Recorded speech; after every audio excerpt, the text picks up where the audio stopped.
Cowards die many times before their death. The valiant never taste of death but once. Her Majesty's funeral has already begun, and there's already been a lot of examples of how this whole funeral is confusing people. Specifically, how Monday they had a funeral service at St. Giles Cathedral in Edinburgh, Scotland. And as we're speaking, the Vigil of Princes should have already taken place. Now, first things first, this is not the official funeral, but as part of Operation London Bridge, certain provisions are prepared. So when the Queen assumed office following the death of her father, George VI, immediately her funeral arrangements were written up. If she were to die in the Commonwealth nations, Operation Overstudy would go into effect. She would immediately be brought back in number 32 Royal Squadron, land at RAF Norfolk, and be brought to Buckingham Palace. From there, the regular funeral procession would continue. Currently, what is happening is what's known as Operation Unicorn. The measure of Her Majesty were to die in Scotland, as she did pass at Balmoral Castle in the Highlands. She was first laid in state at Holyrood Palace. Holyrood Palace is actually where she, if she were to go to Edinburgh, would stay. I know a lot of people, when they think Scotland, they automatically think she would stay at Balmoral, but this is if she was doing something at Edinburgh, like opening Parliament or something like that, she would stay at Holyrood Palace.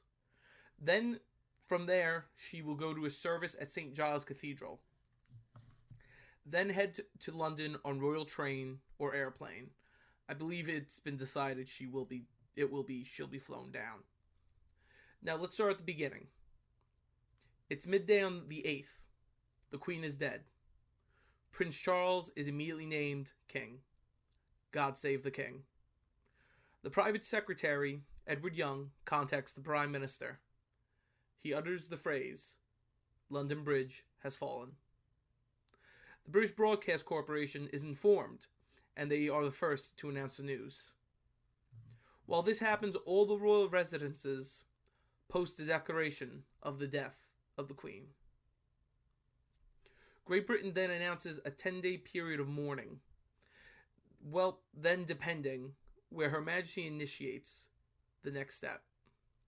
In this case, Operation Unicorn is put into effect, and the Queen is prepared at Balmoral. King Charles must return to London, as Operation Springtide is in effect as well. This is the ascension of the King. He will address the nation and the world and take his oath of office, as well as meet his Privy Council, which is pretty much, for those of you that don't know, a Privy Council is pretty much the better men of the realm or the country. So these are like lords, things like this. I believe Tony Blair, Theresa May, I believe Boris Johnson, because when I was watching the meeting with the Privy Council, I saw Boris Johnson there. These are like the top of the British society, I suppose would be the word. You know, David Cameron, things like that. He will meet with the Privy Council, and then he will meet with the Ascension Council, and he will officially be King of the United Kingdom. That is of England, Scotland, and Northern Ireland. Which pains me to say.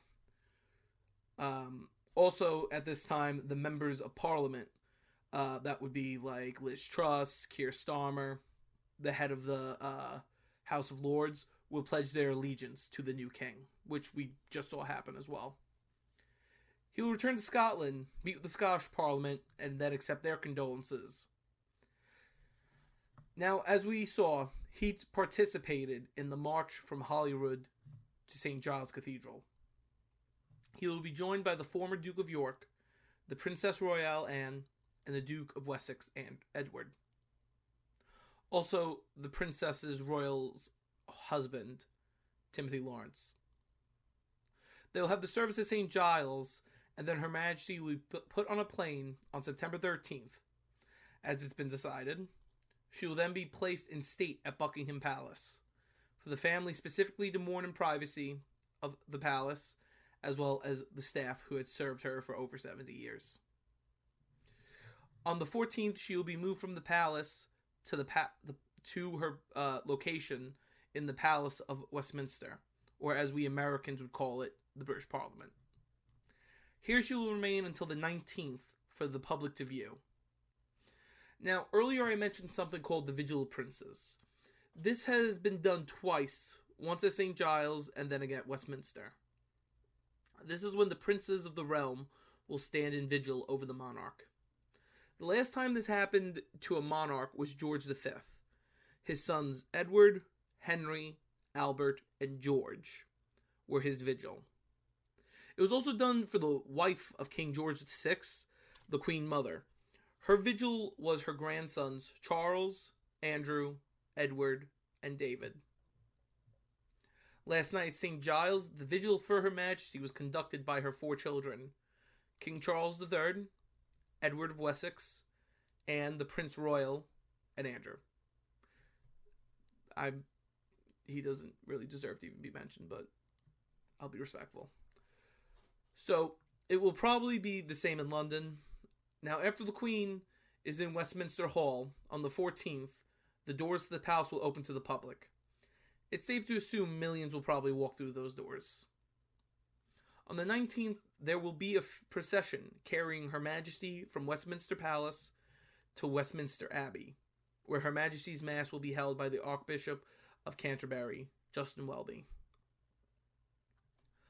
Following this Mass, she will be brought from London to Windsor Castle. Now, in 2021, the Prince Consort, Philip, Duke of Edinburgh, died. He was put in a vault at St. George's Chapel at Windsor Castle. He was not put into the formal tomb because the Queen was still alive at this point. But now that Her Majesty has passed away, the 2 of them will be united again in their tomb, along with the Queen's parents, grandparents, and sister. After Her Majesty is buried, the King will go to Wales and receive their oaths of loyalty and condolences from the Welsh government, and then he will fly to Northern Ireland, again paid to me to net this, where the same will happen, as well as a memorial mass will be held for the Queen. Altogether, the process from beginning to end will take about a month. So in these coming days, we will watch the pageantry and full use of the British military on display. I hope this helps a bit. My next video will be on Queen Elizabeth's uncle Edward. I also plan to release a video about the strained relationship between the monarchy and British Army. Thanks for watching. Please like, share, and comment. If you're new, I hope I earned your subscription. We got a lot more coming down the turnpike, and we'll see you in the next one.